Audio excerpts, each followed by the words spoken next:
Check my garden out. Currently it is 57 degree here in Texas Zone 8B, and I'm at my community garden.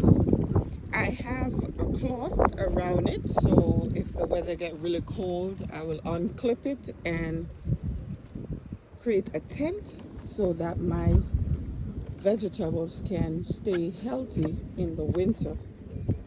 Currently I have, this is kale coming up. I have a lot of bok choy, lots of bok choy. I have collard greens here.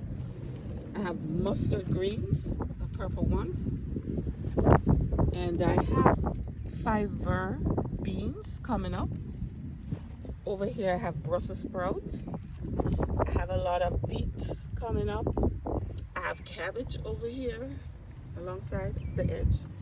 And I have more bok choy. And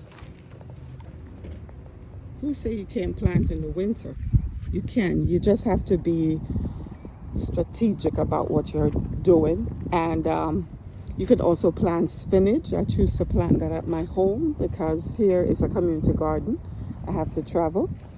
And I come to reap. I just harvest one plant at a time. But with spinach, you can pop it every day and have you spinach and eggs, spinach, cream spinach, and that one I grow at home because you pop the leaf as they grow, and you could pop them when they're small or when they're large.